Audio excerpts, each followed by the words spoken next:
పండగలే high power ఉల్లాసం high power ఉత్సాహం high power ఆరోగ్యం హై పవర్ ఆనందం గుంటూరు వారి XXL మరియు హై పవర్ హార్స్ దేశవాళీ మినపగుళ్ళు బంధాలు అనుబంధాలు మరింత దృఢంగా మరింత బలంగా రాజకీయ పార్టీగా కొనసాగే అర్హత వైసీపీ కోల్పోయిందని మాజీ మంత్రి డొగ్గా మాణిక్యవర ప్రసాద్ ధ్వజమెత్తారు. వక్స్ సవరణ బిల్లు వర్గీకరణ విషయంలో వైసీపీ ద్వంద్వ వైఖరి అవలంబించిందని ఆరోపించారు. పోలవరం ప్రాజెక్టు నిర్మాణ విషయంలో వైసీపీ రాజకీయం చేస్తుందని దుయ్యబట్టారు. దేశ ఉప ప్రధాని సమతావాది డాక్టర్ బాబు జగజ్జీవన్రాయ్ 118వ జయంతి పురస్కరించుకుని హిందూ కాలేజీ సమీపంలోని ఆయన విగ్రహానికి మాజీ మంత్రి డొగ్గా మాణిక్యవర ప్రసాద్ పూలమాలలు వేసి ఘనంగా నివాళులు అర్పించారు. ఈ సందర్భంగా ఆయన మీడియాతో మాట్లాడుతూ బాబు జగజ్జీవన్రాయ్ జీవితాన్ని ఆవిష్కరించారు. ఆయన ఆశయాలను సీఎం చంద్రబాబు చిత్తశుద్ధితో అమలు చేస్తున్నారని వివరించారు. ఈరోజు బాబు జగజ్జీవన్రావు గారి జయంతి ఉత్సవాలు రాష్ట్ర వ్యాప్తంగా దేశవ్యాప్తంగా వైభవంగా జరుగుతూ ఉన్నాయి. దళితులందరూ కూడా సమాజంలో అన్ని వర్గాల ప్రజలు కూడా ఆయన ఒక్క దళితుల నాయకుడు కాదు, ఆయన అన్ని వర్గాల ప్రజల్ని దేశంలోని అన్ని సమాజాలని దేశమంతా బాగుపడాలని భారతదేశం కోసం నిరంతరం కృషి చేసిన మహాపురుషుడు జాతిపిత మరి భారతదేశ ముద్దుబిడ్డ భారతమాత ముద్దుబిడ్డ బాబు జగజ్జీవన్రావు. వక్ఫ్ బోర్డు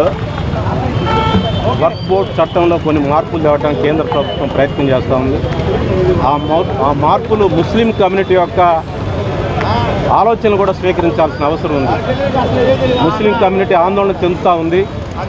వాళ్ళ యొక్క ఆందోళన కూడా గుర్తించి ఆందోళనని అడ్రస్ చేసే విధంగా వాళ్ళ యొక్క కన్సర్న్స్ని అర్థం చేసుకునే విధంగా ఆ చట్టంలో మార్పు తేవాలని చెప్పి నేను కేంద్ర ప్రభుత్వాన్ని విజ్ఞప్తి చేస్తాను.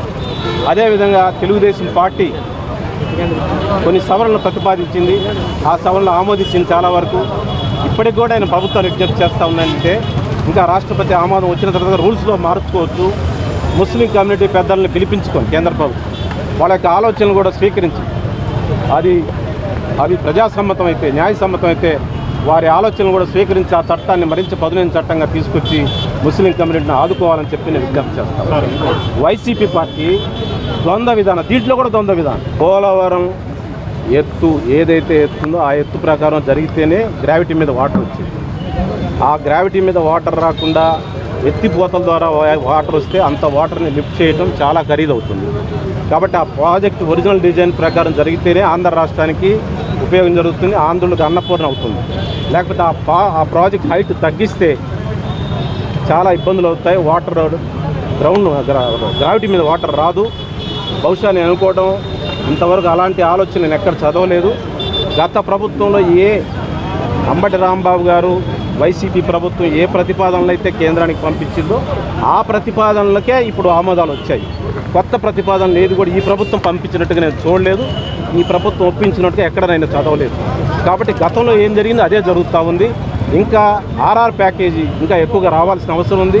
ఆ గిరిజనుల యొక్క రిహాబిలిటేషన్ కోసం ఎక్కువ చర్యలు తీసుకోవాల్సిన అవసరం ఉంది. వైసీపీ పార్టీ దీంట్లో రాజకీయం చేస్తూ ఉంది. గత ప్రభుత్వం వైసీపీ ప్రభుత్వం ఏ విధానాలు అయితే ఏ ప్రపోజల్స్ అయితే పంపించిందో ఆ ప్రపోజల్స్కే ఇప్పుడు ఆమోదం జరుగుతుంది.